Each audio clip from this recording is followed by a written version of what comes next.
Hi friends, ನೀವು ನೋಡ್ತಾರ arcs sunshine YouTube channel. ನಾನು ಇವತ್ತು ಹಸಿ ಹಿಟ್ಟಿಂದ ಹಿಟ್ಟು ಪಲ್ಯ ಹೇಗೆ ಮಾಡಬೇಕು ಅಂತ ತೋರಿಸ್ಕೊಡ್ತೀನಿ. ಇಲ್ಲಿ ಮೊದಲೇಕ್ಕೆ ನಾವೇನು ಮಾಡಿದೆ, ಕರಿಬೇವು ತೊಗೊಂಡಿದ್ದೀನಿ.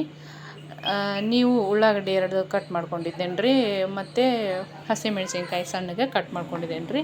ಮತ್ತು ರೀ ಒಂದು ಪಾತ್ರೆನ ಗ್ಯಾಸ್ ಸ್ಟವ್ ಮೇಲೆ ಇಟ್ರಿ. ಇಟ್ಟ ನಂತರ ನಾನೇನು ಮಾಡಿದೆ, ಅದಕ್ಕೆ ಎಣ್ಣೆನ ಹಾಕಿ ಆಮೇಲೆ ಏನು ಮಾಡಿದೆ, ಸಾಸಿವೆ ಜೀರಿಗೆನ ಹಾಕಿ ಅವು ಸ್ವಲ್ಪ ಚಟಪಟ ಅಂತ ಆದಮೇಲೆ ನೀವೇನು ಮಾಡಬೇಕು, ಹಸಿಮೆಣ್ಸಿನ್ಕಾಯಿ ಕಟ್ ಮಾಡ್ಕೊಂಡಿದ್ವಲ್ರಿ ಅವನ್ನ ಅದಕ್ಕೆ ಹಾಕಣ್ರಿ. ಹಾಕಿ ಆದ್ಮೇಲೆ ರೀ ಈರುಳ್ಳಿ 2 ಈರುಳ್ಳಿನ ಕಟ್ ಮಾಡಿದ್ದೆ. ಈರುಳ್ಳಿ ಎಷ್ಟು ನಾವು ಅದು ಹಿಟ್ಟಿನ ಪಲ್ಯಕ್ಕೆ ಹಾಕ್ತೀವಿ ಅಷ್ಟು ಟೇಸ್ಟಾಗಿರುತ್ತೆ. ಹಿಟ್ಟಿನ ಪಲ್ಯ ಹಾಕಿ ನಾನೇನು ಮಾಡಿದೆ, 2 ಈರುಳ್ಳಿನ ತೊಗೊಂಡಿನಿ. ನೀವು ಒಂದು ಬೇಕಾದ್ರೂ ತೊಗೋಬೋದು.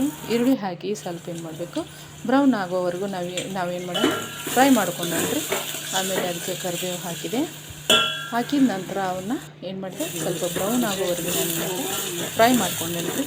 ಮಾಡಿ ಆದಮೇಲೆ ನಾವೇನು ಬೇಕು, ಯಾವಾಗಲೂ ಉಪ್ಪನ್ನು ಕಾಯಿಪಲ್ಯಗೆ ಮೊದಲೇ ಹಾಕಿ, ಅಂದರೆ ಸರಿಯಾಗಿ ಬೆಂದಿರುತ್ತೆ, ಆಹಾರ ದೌಡನ್ನು ಬೇಯುತ್ತೆ.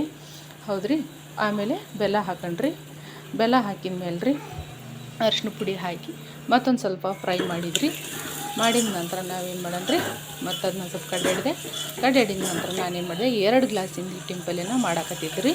ಅದಕ್ಕೆ ನಾನೇನು ಮಾಡಿದೆ, ಹಿಟ್ಟಿನ ಪಲ್ಯಕ್ಕೆ ಹಿಟ್ಟು ಹೆಸರು ಬರೋ ಹೊರಗೆ 2 ಗ್ಲಾಸ್ನ ನೀರು ಹಾಕಿದೆ. ಈಗ ಹೆಸರು ಕುದ್ದೈತ್ರಿ. ನಾನೇನು ಮಾಡಿದೆ, ಹೆಸೆ ಹಿಟ್ಟಿತ್ತಲ್ರಿ, ಅದನ್ನ ಸಾಣಿಗೆ ಹಾಕಿ ಇಟ್ಕೊಂಡಿದ್ದೆ. ಅದನ್ನೇನು ಮಾಡಿದೆ, ಅದಕ್ಕೆ ಹಿಟ್ಟನ್ನ ಹಾಕಿ ಆ್ಯಡ್ ಮಾಡಿಕೊಂಡು ಅದನ್ನೇನು ಮಾಡಿದೆ, ಒಂದು ಲತ್ತಿಗುಣಿ ಸಹಾಯದಿಂದ ನಾನೇನು ಮಾಡಿದೆ, ತಿರುವಿದ ನಂತರ ಅದನ್ನು ಗಟ್ಟಿಯಾಗಿ ಆದಮೇಲೆ ಏನು ಮಾಡಿದೆ, ಒಂದು ಮುಚ್ಚಳ ತೊಗೊಂಡು ಏನು ಮಾಡಿದೆ, ಲೋ ಫ್ಲೇಮ್ನೊಳಗೆ ಇಟ್ಕೊಂಡು ನಾನು ಬೇಯಿಸ್ಕೊಂಡಿದ್ರಿ. ಹೀಗಾಗಿ ಹಿಟ್ಟು ಬೆಂದು ಬರುತ್ತೆ. ಅದಕ್ಕೊಂದು ನಾನು ಏನು ಮಾಡಿದೆ, ಪ್ಲೇಟ್ ತೊಗೊಂಡು ಅದಕ್ಕೊಂದು ಮುಚ್ಚಳ ಮುಚ್ಚಿ ಮತ್ತೊಂದು 2 ನಿಮಿಷ ಬಿಟ್ಟು ಮತ್ತೊಂದು ತಟ್ಟೆ ತೊಗೊಂಡೆ ಅಥವಾ ಅದಕ್ಕೆ ಎಣ್ಣೆ ಸವರಿದ ನಂತರ ನಾನೇನು ಮಾಡಿದೆ, ಎಳ್ಳು ಹುರ್ಕೊಂಡಿದ್ದೆ. ಬಿಳಿ ಎಳ್ಳನ್ನು ಹುರ್ಕೊಂಡು ಏನು ಮಾಡಿದೆ, ಸ್ವಲ್ಪ ಫ್ರೈ ಮಾಡಿಕೊಂಡೆ.